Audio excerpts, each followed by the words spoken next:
Hello Nigeria, hello Africa. You're watching Plus TV Africa and the program is Sports Business with Orufuo Ezaga. Today we have yet another bumper package for you. I always tell you that, but at the end of the day we always deliver good stuff. Today we're going to be talking about the new development in sports in Nigeria that we have all, that's been making the news for the past couple of weeks. The federal government has scrapped the Ministry of Sports Development, and in its place has been the National Sports Commission has been reinstated. Now, the whole idea is that they want to cut the bureaucracy in the sports ministry for the more professionally run National Sports Commission. What does this portend for sports now and in going down the line? To discuss this with me in the studio are some very seasoned analysts.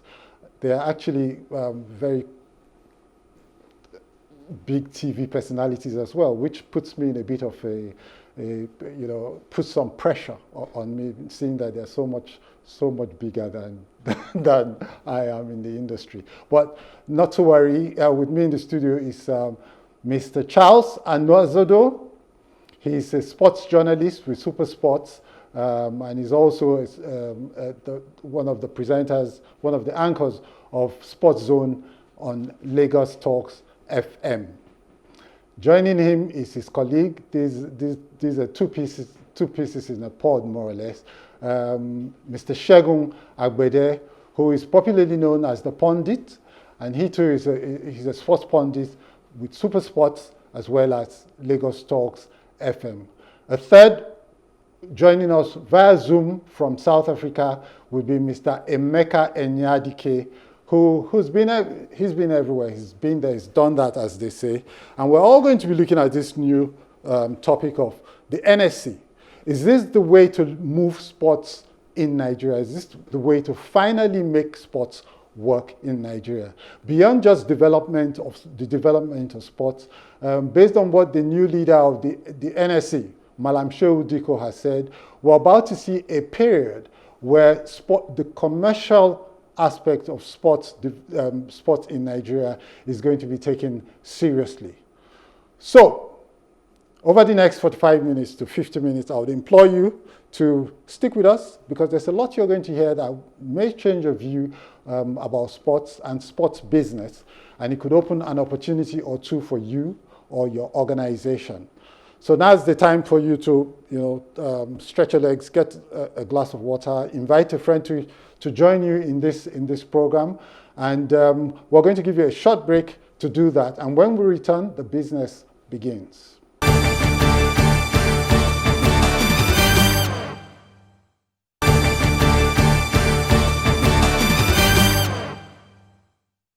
You're welcome back to the program Sports Business with Orufuo Ezaga. In the studio with me to discuss the new NSC and the leadership of the expected performance of Malam Shehu Diko as the leader of the new NSC.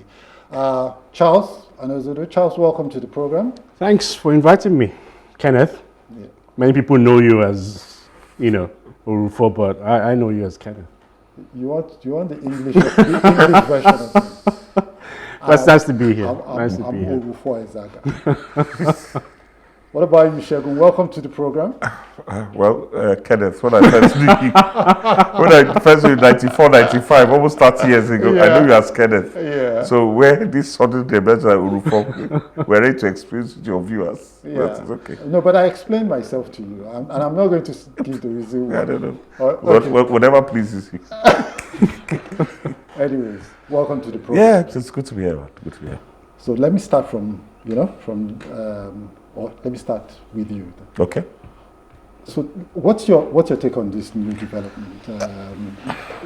Did you think, for instance, that the sports ministry was a problem or was the problem? And do you think that the NSC is going to change anything? That's a good question, Kenneth. Although basically when people say that, maybe they don't know how to answer it. But, the sports ministry for me generally is led by the sports minister, obviously. And we've had quite a few, dare I say, sports ministers who haven't lived up to expectations in the past. I've not been happy with quite a few, maybe the last, not the last one, Okay. not the immediate one, but the penultimate one. You were happy with John Eno, I was. Yeah? I was quite happy with him. In fact, when I heard the news, I actually picked up the phone and gave me a call to appreciate his efforts. Okay. Because, yes, he didn't have a background in sports, but I could see a man who was dedicated to the task. Because Nigerian sports is very complicated, everybody knows that. But we've had people that, for too long, we've had people that come into the sports ministry who are just politicians, who maybe they lost out in the lottery of the ministry. You get in maybe they want finance or foreign or whatever. And they're just there and they just don't take it seriously. But in John Eno, I saw some that did the work, was ready to do the work. And, but it is what it is. Now, to answer your question, I like the idea of the National Sports Commission. I was quite close to the last DG of the Sports Commission, Dr. Chief Patrick Ekeji, really great guy. And he worked hand in hand with the then sports minister, Mr. Abdullahi. And that was 12 years ago, London, 10 years, quite a bit, under the Jonathan government. And they worked hand in glove, very harmoniously, and they had a good relationship. So, but was the sports industry any better off then? Well, there were ideas. For instance, we spoke to Dr. Mahmoud. Al-Hassan Yakmut. Dr. Al-Hassan, another great guy. And it's possible, after the disastrous performance at the Olympics, where we didn't win a single medal, but the Paralympians did an excellent job. I happened to attend that. They worked with the then President, Dr. Goodluck Jonathan, and we actually had a summit in Aso where all the parts, I was there, everybody that was anybody, it was Dr. Kojo Uwiala was there, Rotimi Amechi, all the ministers were there, and President Jonathan was with us all day in Aso and there was like a sports summit. What we agreed on has so far not seen this light, but that shows how seriously it was taken.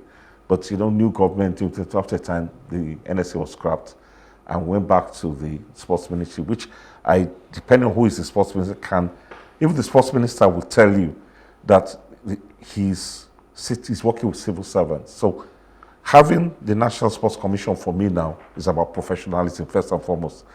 I've heard statements from Madam Sheldeko, who I have a lot of time for, and I feel he's going to be very capable hands in charge, talking about commercialism and everything, which is about the business of sports anyway, which is why you're on your program. But it's also about having round pegs in round holes, square pegs in round holes, having the right people. The mentality of the sports ministry at times, of the then sports ministry, was like, it's just another job. No, sports is not just another job. You have to have the passion. You have to be intentional about what you're doing. And a lot of times, even in the federations where they should know better, there's a distant disconnect between them and their athletes. I mean, look at the Flavor Philly situation. Something that I'll continue to bang on that drum, whatever platform I am. I'm asking here and now that there must be justice for that young lady. What was done to her in the Paris Olympics was absolutely dreadful. And I'm sure under that kind of thing would never happen under the current dispensation, I reckon. We're going to come back to this Favour Philly situation as well as others that happened in Paris. But Charles, I'd like your take on this NSC thing, and especially the appointment of Shehu Diko as the new helmsman. What do you see going forward? Are you excited by this, or do you think, given your long experience in the industry, this is just another case of here we go again? I don't know. Rather, unfortunately, a change of name doesn't really make a difference. We've had the National Sports Commission since 1972 up until now. And we've had changes. Presidents come in and they change the name from the Sports Commission to the Sports Ministry. And the question you asked is, what difference has it really made? And when you ask that question, you're talking about the business side of sports, yes?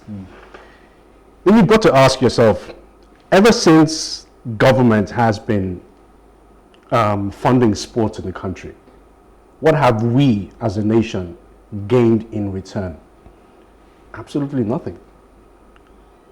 Apart from the laurels that we have at the Olympics, winning the football events, the long jump events with Choma Jungwa, and a couple of others as well. There's really nothing in terms of money coming back into sports in itself, and maybe even the coffers of the federal government. So you find that the government is pumping money into a drain. So the idea of going back to the Sports Commission, sometimes you have to be careful what you wish for. The idea of going back to the Sports Commission is ultimately, you don't come to government cap in hand begging for money every time you need a competition or you're attending one. You've got to be able to source your money by yourself, which is where DICO now comes into play. DICO has a history of a nearness, more or less, to corporate Nigeria, because we saw that supposedly with the LMC when he was at the helm of the LMC. Yeah. Now he's been brought into it with a vision to attract corporate Nigeria. So the government doesn't always have to give money every time that we need to go for a competition. How is he able to do that? Can he do it? That's a huge question that we should be asking. Is corporate Nigeria ready to put their money where their mouth is? You look at the MPFL, for instance. Do we have a sponsor for the MPFL? No. No, we do not.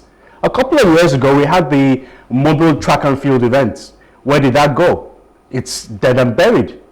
We had the Cadbury Bonvita highlight show on the NTA many years ago. Today, where is it? It's dead and buried. So there's a lot of work on the table for Shehu Diko and any other who seemingly will be willing to work with him. Now, in 2017, the Ninth Assembly, assented to a bill, and put it forward to the President Buhari at the time to assent. He didn't until he left office. Now, this bill is supposed to have a minister to serve as a CEO of the National Sports Commission, and then have a Director General or a Chairman, depends on what you want to call him, and then have an NOC President working in the same space, representatives of collegiate sports as well, alongside the President of the National Association of Women in Sports, different arms of sports working in tandem with the minister who is in charge, because you need a minister to attend the FEC meetings, to stand in the gap for sports, and he's the one who makes a claim to the government if there's a need for extra funding. And I say extra funding because it's the responsibility of the Sports Commission to go out there and source their own money for themselves. Now, in the absence of a sports minister, it makes it a lot more difficult for Shehu Diko. But for the first time in a very long time, the sporting fraternity have identified with an individual who they believe has the ability to turn the sporting world around. If that will be the case at the end of the day, it's still left to be seen. But sorry, I just want to jump in on something that Charles said, which I disagree with. You said, what have we gained from the government in sports? The intangibles, right back from winning the 1980 African Cup of Nations, 1994 participation in the World Cup and everything, 2013, the intangibles. There's even if it's our mental health to the people. Agreed. But I thought he was speaking in relation to I'm talking in terms of business. I'm talking about money. The government, in the milieu we exist in now, even our league, the government is the biggest. There's de facto de jure. De jure is what ought to be. De facto is what is. In the environment we live in now, the government is the biggest spender on sports, whether it should be or not. The question is, does the government have the seriousness, and are they intentional about the development of sports? But shouldn't the question be, must the government be the ones funding sports? They don't have to. Do you understand? Yeah. But we're in a chicken and egg. Where does the funding come from? If corporate Nigeria, Charles rightly spoke about Cadbury, about Mobile, about Nestle, these were, that were had wonderful competitions, developed a lot of grassroots sports and all that. But if for whatever reason, maybe the economic situation, maybe, and this is a global phenomenon, the country that is probably the only country that is not experiencing some serious economic constrictions right now is maybe the United States of America. So the rest of the world, we are all involved in a cost of living crisis to various degrees. And it's particularly telling in Nigeria as we speak now. So the question is, where are the corporate entities? Are they ready or willing? You know, how many of these corporate entities see sports as something more than CSR? Do you understand? Do they understand what they have to do? And here's the thing, yeah. When you speak to most Nigerian organizations, they tell you that sports sponsorship is about eyeballs that they get. So there used to be the mobile track and field. There used to be all of those local competitions that we had. And then there's the MPFL, the Nigeria Premier Football League, that we still have. Now, if you're looking at eyeballs alone as the value you get from sport, then what happens when you live in the kind of situation we have in Nigeria today, where there's a growing army of unengaged young people? What do these young people then do? You know, most of them, if you're an MTN, you probably know they vandalize your base stations, they kidnap your staff, they do. So you spend billions trying to, mitigate this, trying to solve this problem. The security situations. Do you understand?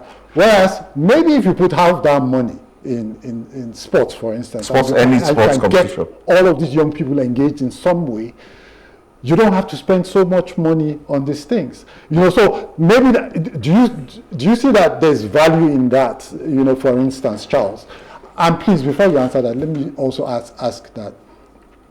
Would you say that Diko's track record as LMC chairman, he's played a role before he was in charge of the league. He got some sponsors for the league. He got a broadcast deal and all of that, big broadcast deal at that time.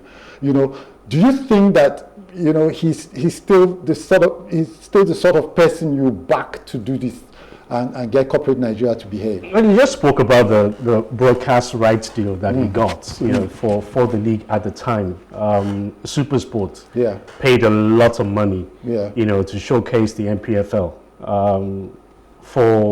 Maybe another program we can talk about why it all fell apart. But those monies were in the coffers, and you've got to give credit to Shehu Diko because he was at the helm of affairs at the time. Can he do it again? It's still left to be seen, especially knowing that the economy in which we are currently doesn't really favor him.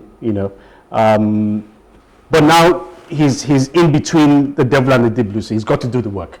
The president obviously knows that, look, we cannot keep fritting away money, because that's exactly what we are doing. You can't keep doing that. Corporate Nigeria has got to get involved.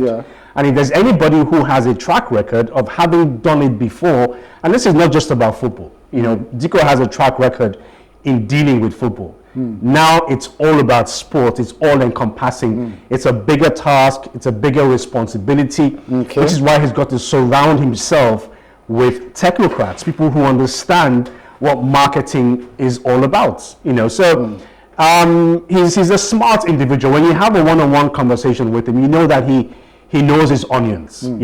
He's been there, he's done that. But you can't do it all by yourself. You need people to support you and the best people around you.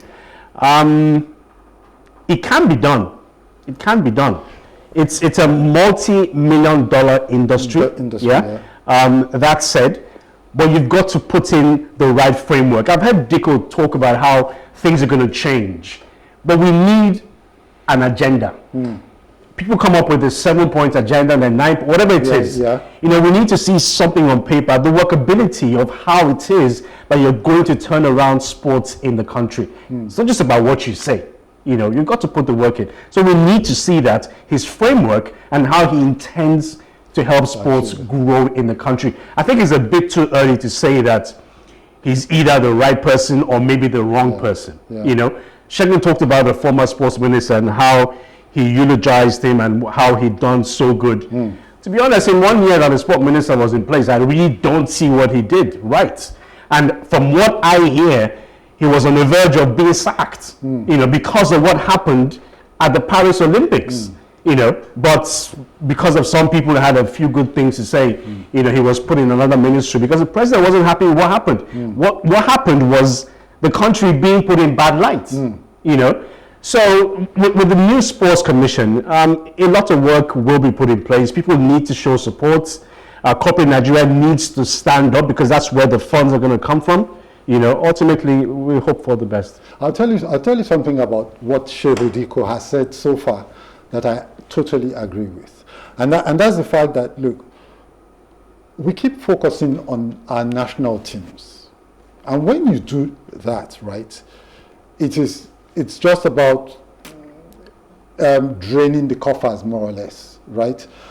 Whereas the real business of sport is in domestic competition, because that's where you create jobs. You're still talking football. No, it's not just football. In any sport. Even if it's basketball, look, you do your D-Tigers or D-Tigresses, for instance, or the D-Tigress, yeah? And if I ask you, what's the impact of that on the local economy? That's number one. Segun Diko says, let's focus on the local sports, because that's where the money is. That's number one. Number two, he has already said, let's stop all of this. We must qualify for every competition. Let's focus again on the domestic economy and build towards that. Do you understand what I'm saying? Before you respond to this observation I've made, Emeka has joined us from South Africa, and I'd like to welcome him to the program. Hello, Emeka, how are you? How are you? And also to Charlie and Big Show. Hi, Emeka, good to see you again. I don't know how much of the program you caught on, but basically it's we've been talking about this new NSC business. No longer the ministry, now we have the NSC. Is that a good way forward? Have we not been there before, right? So do you see anything that's going to happen that's different? I think two things need to happen. The first one has happened, which is that they actually scrapped the sports ministry and created the National Sports Commission. I think that the sports industry is in need of a National Sports Commission that is positioned differently from what we had before. The previous National Sports Commission wasn't different from sports ministry. It was just a change. It was just a nomenclature change. So what we do need now is to have a proper structure of an institution that is geared towards positioning sports in Nigeria as a business, as an industry, and also creating an environment that allows for us to develop sports, where we create the global best practice around how we train our athletes, how the federations function as self-sustaining business units. And then also we have to ask ourselves, where do we have our comparative advantage in the past? We used to be so good, things like boxing. I mean, if you go back all the way to 1964, our first Olympic medal was in boxing. 1972 up to 1972 was also boxing. Before that, we had 2 world champions. When you look at track and field, we used to be very good. We're good at all the sprints, we're good at the jumps, we're good at relays and all of that. We've lost a lot of that edge. Going into the 80s, we were good at weightlifting. Then in Nigeria, 80s, that I have good recollection, and 90s, we had very good local competitions. I was involved with Texaco, and we had the tennis. I used to attend the mobile track and field athletics because it was well run. There was the Cadbury tennis. There were so many of those events. There was golf. We had golfers who became global golfers coming to play in Nigeria. So we have to go back. Not necessarily go back to the 80s or 90s, but we have to go back to a structure that allows the individual sports to thrive. And then we have to also the second thing that needs to happen is we need to embrace technology, because everything today is driven by data and analytics. We have to go back and have a proper statistics of how many people actually play sports in Nigeria, how many kids are in academies, in schools, what kind of school programs do we have? When I was in university in the 80s, Nuga was a huge tournament. There was Nasiga, there was all of those kind of things. So we need to put all of those things back in frame, and then link them all with technology where everybody's records and performances are tracked, so that we know the scenario where, I'll give you an example.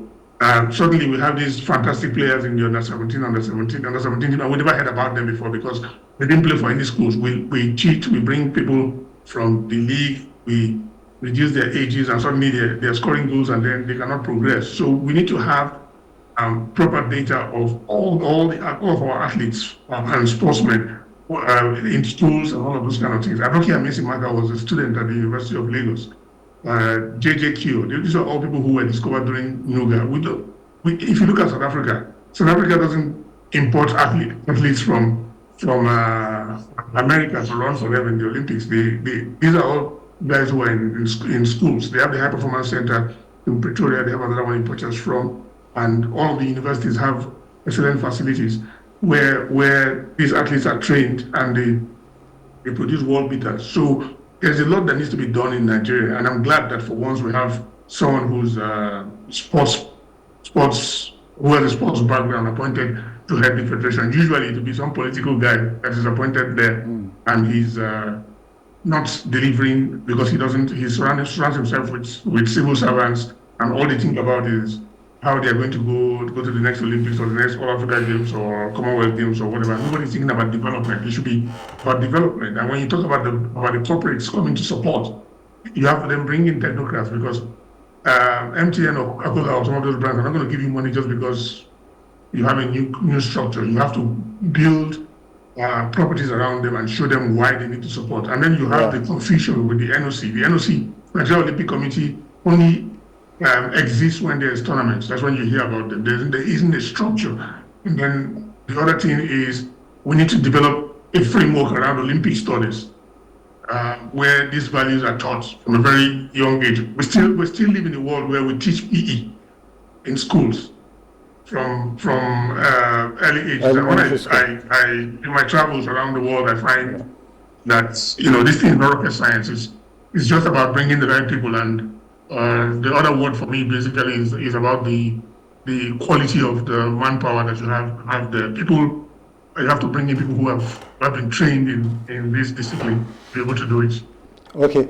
See, Shehu Diko has said that he's going to look around the world for resources, human resources that can power our sports forward.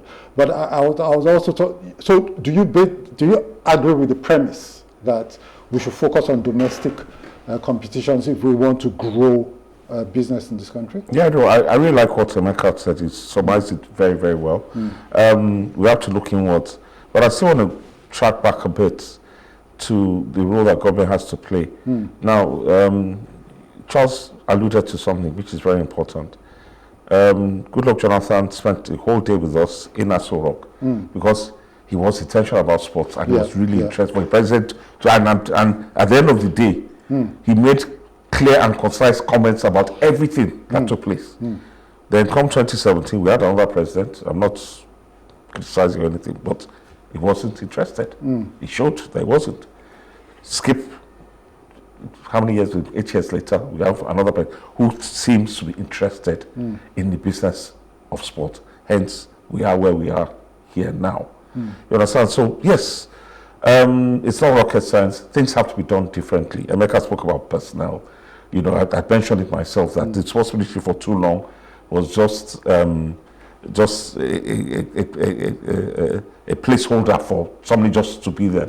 And I think Charles was a third Hatasha. I never heard anywhere that anyone was going to get sacked. Because as the sports minister, the associations who are protected by the international and the NOC, Emeka referred to that, they get up to all sorts of shenanigans. What are you going to do about it? It's literally, you can't touch them. You can't discipline them. You can't do anything. Because the next thing they will tell if it's football, they'll say we'll go to FIFA, the international, But the truth of the matter, even these sports associations, they have to put the right people there. That's why I used that because what happened with FIFA was a disgrace to the nation. Apart from what the damage it did to that girl's, to her psyche. A psyche in the competition. And because we spoke to Soji Fashuba, and the damage it did to the morale and psyche of the rest of the contingent. You understand? Because it had a ripple effect. Yeah. So these things, and to be honest, it was handled with a callous indifference up till now. I'm really not satisfied with the findings of the committee, because I thought it didn't really hold anybody. Just said maybe 1 or 2 there will be sanctions and so we will penalize. These are things we need to be able to. There must be accountability and responsibility in place in the NSA. I'm fine with it, but one thing too that I'm a bit hazy about is how is the. I mean, that would have been perfect, having a superintending minister of the either is the one running it in Congress or to the DG. But now that it's the chairman, how is he going to get access to the government? Because say what you will, the government for now is still the biggest spender. We have to acknowledge that. If you have all the plans and have all the agendas, 7 point, 10 points, anybody can write a book. How many panels do we have and all? There's a special, I'm sure there's somewhere in that solo, there's a library that is filled with plans. You understand? Gathering dust. Everybody has idea. Do you understand? The major thing now is going forward, practically, how does he liaise with the president or the FEC or whatever, and then also interface with the with corporate Nigeria. And as you already said, and Charles alluded to, once corporate Nigeria too sees that no longer is the sports like what you call a leaking bucket. Yeah. That no matter how much water you put in it, it leaks out. And they say that we can generally make money. Do you understand? It's not CSR, corporate social responsibility, but it's a boost to the brand, eyes on and everything. So it's everybody's working hand in glove. Then we can make progress. Charles, quickly before we go on a break, corporate Nigeria looks at you and they think, look, like Emeka said, you're not just going to show up and say, we have a sporting idea, we're trying to develop Nigeria, and they'll jump at it, right? There has to be, you have to have a clear idea, you have to have proper plans and all of that. And then, you have to have good value. And you were talking about the broadcast deal earlier. Although you said you weren't going to divulge, what happened. Do you think that, what do you think we still need to do to avert things like that and make sure that corporate Nigeria is on board with us? Typical example, the broadcast partner for the MPFL now as we speak, Star Times, early last week threatened to pull out of a $1 billion deal. Why? Because of the irregularities associated with the MPFL, the inconsistencies, which was something that SuperSport also suffered at the time. I mean, you place a football match for a venue like Uyo, for instance, game to be kicked off at 5 p.m. En route to Uyo, you get a call from the MPFL that this match will now be taking place on a Sunday at 3 p.m. Contingency plans.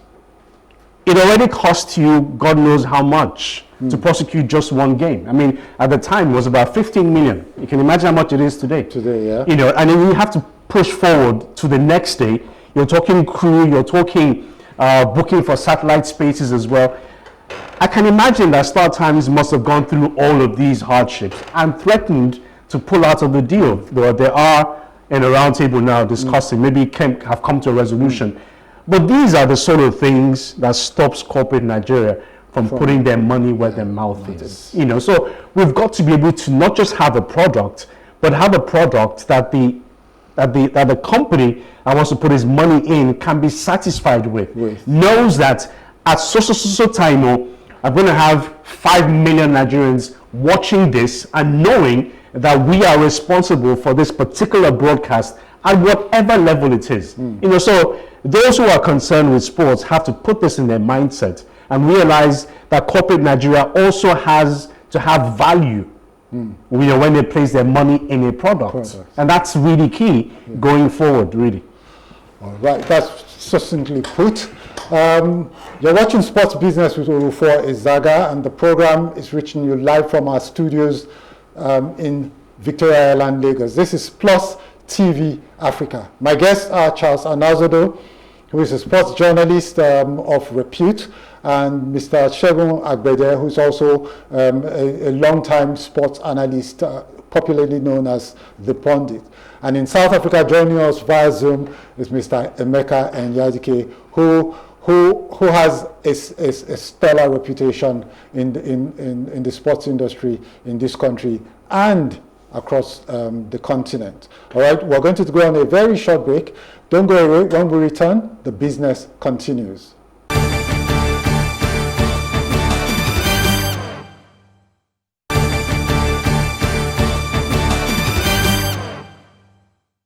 Welcome back to the program, Sports Business with Orufuo Ezaga. With me in the studio is Charles Anazodo, Segun Agbede, and joining us via Zoom from South Africa is Mr. Emeka Enyadike. Now, to kick off the second part of the program, Emeka, I'm going to come to you, and I think we should pace it now because there's still a lot we need to talk about. Emeka, how do we get corporate Nigeria to not just trust that we're offering the right product, but how do we actually do that from the NSE end? For instance, how does Segun Diko control all of these powerful federation presidents and vested interests? How does it do that in such a way that it can then engender trust in corporate Nigeria? Well, the starting point is corporate governance. We don't have corporate governance, and we don't understand what it means. Corporate governance is about structures, it's about how you get people in, it's about credible people, it's about the quality of people that you bring in there. It's also about systems and structures and values. Understanding that it's not business as usual and people should not take things for granted. You cannot deal with a multinational company if you have corporate governance issues around some sharp practices that do not conform with what the world understands as what needs to be done. You cannot have a scenario where there isn't accountability, where the sponsors are giving you money and you have nothing to show for it, because the federations in Nigeria generally believe that once they've written letters or proposals to companies and companies give them money, there isn't any onus on them to show how that money was spent. And then suddenly you have a scenario where players come out and say, oh, we haven't been paid our money, our allowances haven't been paid. You have clubs come out and say, we're not getting any money out of this. So getting to a scenario where people and federations and these institutions feel like they're entitled to part of the money that is coming out of it. Everywhere around the world, when this has happened, it has happened even as far as FIFA and IOC and all the International Athletics Federation, and those who have been kicked out. Some of them have been sanctioned and all of those kind of things. These things happen in Nigeria and nobody gets held accountable. We saw a scenario at the Olympics where some officials deliberately left out the name of Ophelia, for instance. She wasn't registered for an event. There should be consequences for those kind of behaviors. And once you can correct all of those, then companies will take you serious. And understand that most of the companies that actually spend big money on sports, they are multinational companies. And so you cannot have a scenario where the company gives you money and someone from the federation expects that some money should come back to them. That is not allowed, because just any incident that happens in Nigeria impacts on the global brand, and that is enough to get even the official from the company fired. Okay. We keep talking about our company should give us money. Company give us money. Are we ready for the requirements?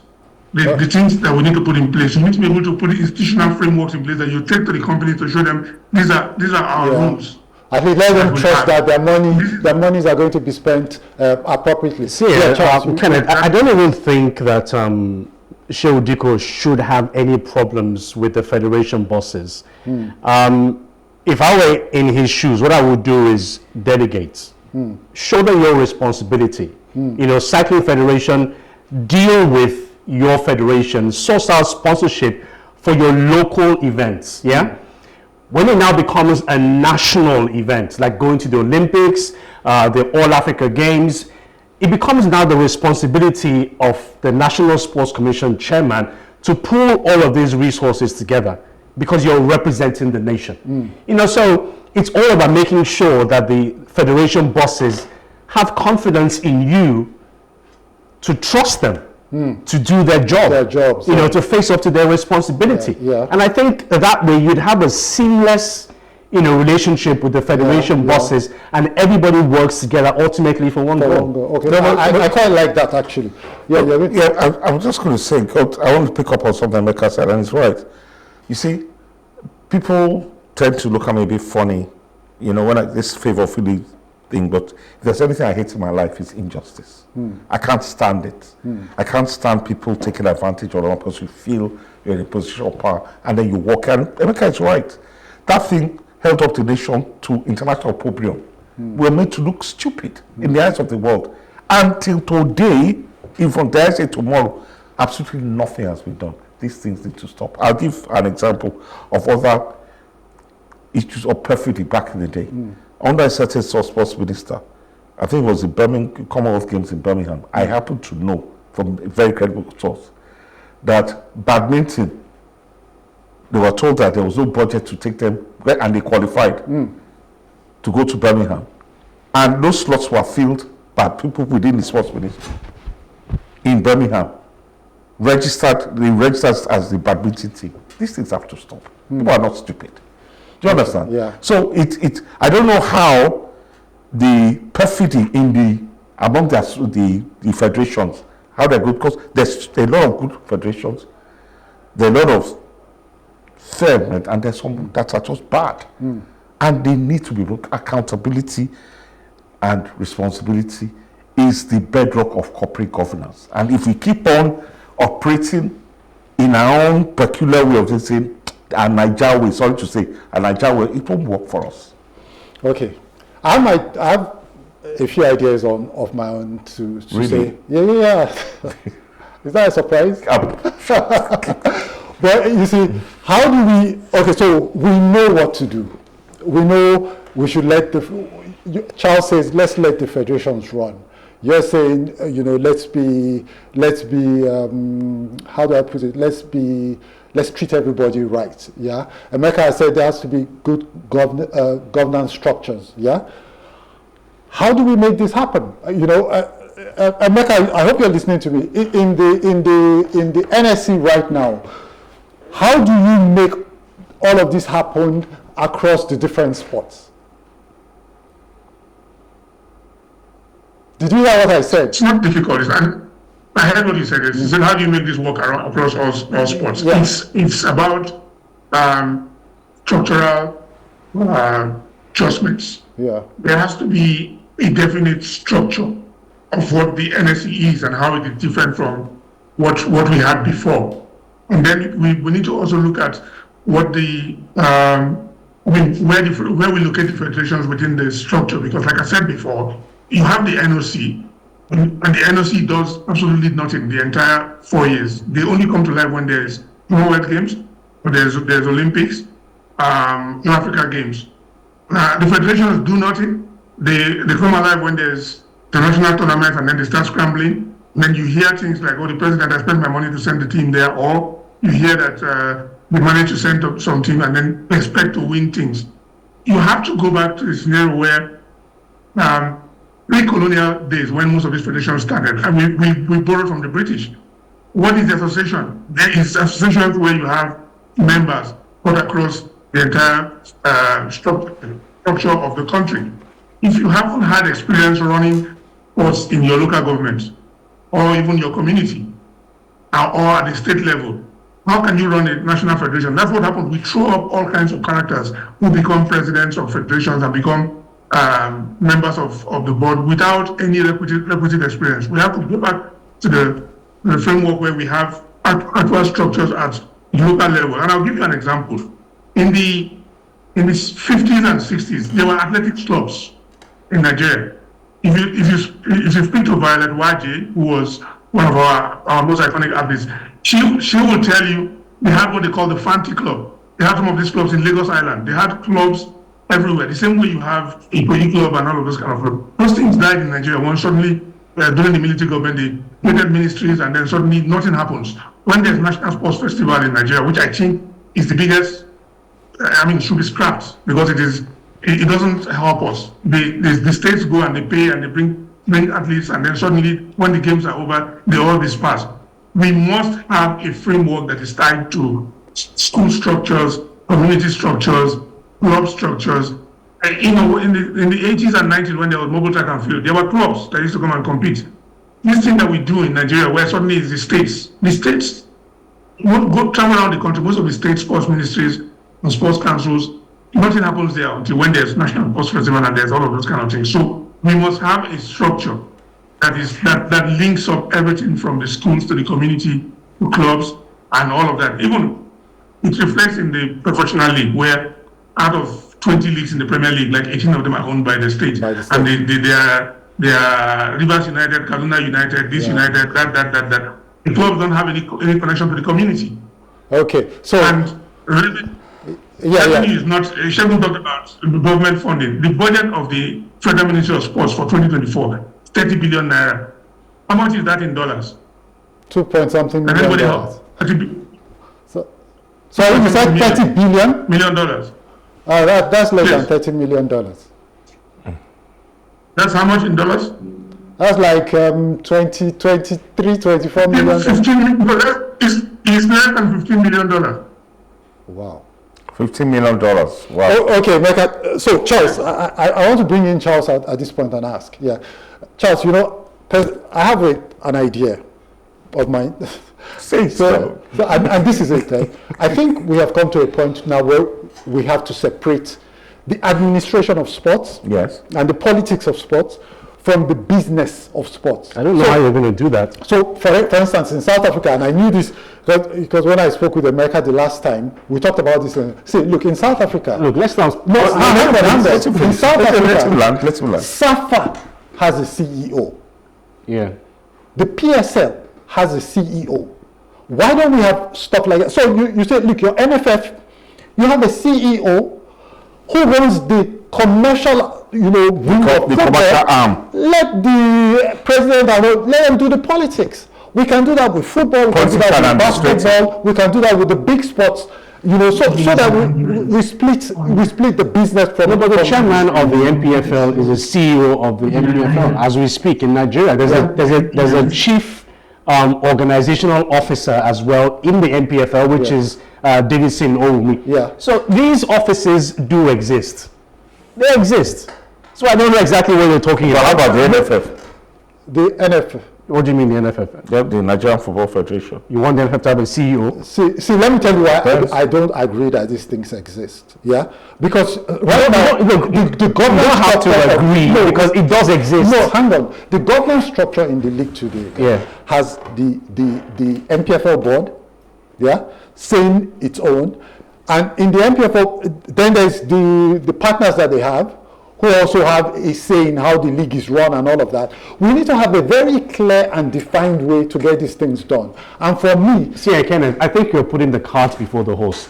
We have a product which is our football. Yes, I think it's our responsibility to grow the product that we have first, make it visible to every Nigerian. Right now, you can't see the NPFL on TV unless you're a subscriber to a certain provider. That's not how it's supposed to be. The countries that you mentioned, there are certain times when the whole of the UK can watch their games live on television. And in other cases, you have to subscribe to some Sky Sports or whatever it is. Yeah, but right now, isn't that because... No, what I'm saying is right now, the National Television Authority should have at least one game live on its station per week. But to start with, to grow the NPFL. But you know one thing, you can't be using streaming. You can't be using streaming data. Okay, how many people can afford to buy data? I actually agree with you, Charles. But the question then is, who pays for that? Well, guys, let me interject here. Let me just say, we are running to a familiar challenge that we have in Nigerian sport. We tend to footballerize everything. Do you understand? Yeah. What we are here to talk about is the National Sports Commission.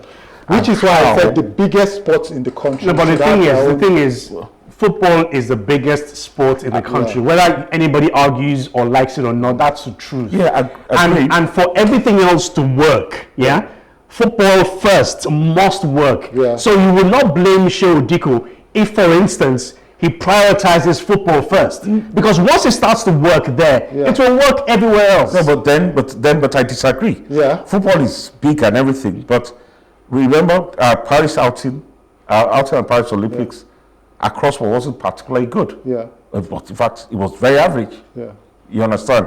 The clock is ticking to Los Angeles 2026 or 2020, whenever the next Let me Olympics. give you an example, Segun.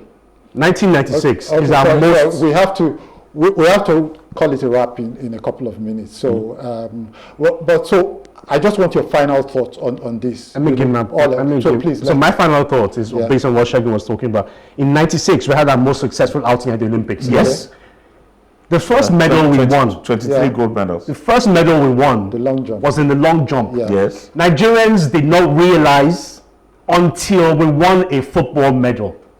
It tells you where our priorities lie and what brings us, what brings us the greater joy.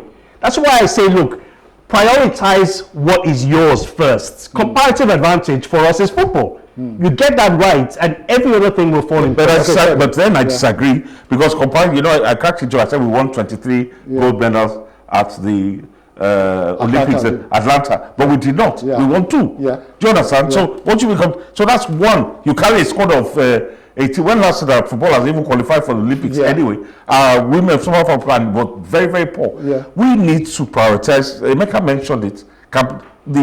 Where we tended to excel: wrestling, weightlifting, athletics. Yeah. And Olympics, we all know it's less than 4 years away from now. from. What are we doing about it? By the way, Segun, I agree with you, and it's a debate that Charles and I have had before. Why send 30 people to go and chase 1 gold medal when you can send 1 person? That's to the go and rule chase, of the game. 3 or 4. That's the rule of the game. So, Are you saying scrap football at Can the we have Olympics?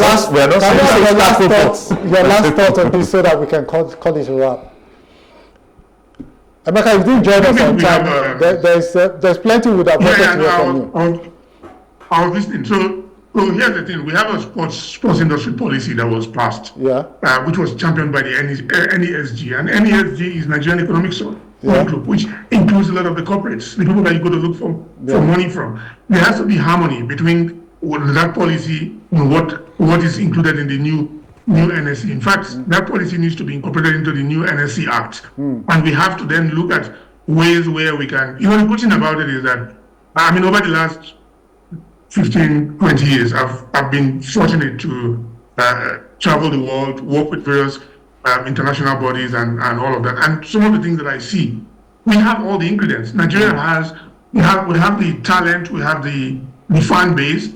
We have data. Part of the job that we do with one of the companies that I work with is we have data on Nigerian fans and how they engage with all the various properties. Recently, there was investment for the Africa Warriors team that came from outside of the country. Massive investment. So we have the possibility to create investment, but we need to bring in people who understand how these things are structured in order to be able to put it. And who is the guy who came in? He's a guy who came in from Maxwell Cardo and his group. He came in from the UK. Okay. And came back there. We have the possibilities to turn Nigeria into a sports economy. Yeah. And once that is done, we will begin to achieve results. We'll create employment. We will create businesses, and then we will also contribute to the GDP of the country. All right. Thank you very much, Emeka. Hollywood and all that. But I can promise you that football is a much bigger option. Okay. All right. Thank you very much for joining us on the program. Thank you much, Charles, for being here, and Segun as well. Pleasure. It's all mine. Yeah. And I must say, very good program. Thank you very much. We were going to. So that's it, viewers. Thank you for watching. Sports is big entertainment, but it's also big business. Shehu Diko has said he's targeting 3% contribution to the GDP, and if we take that, based on what our GDP was as of end of last year, which was $362 billion, we'll be talking about an industry that's $10 billion strong. It's a lot of money, it's a lot of opportunities for young Nigerians and businesses across the country. And we are going to talk some more about this in the weeks to come. But until that time, this is me, Orufuo Ezaga, saying be productive, be good, and stay safe.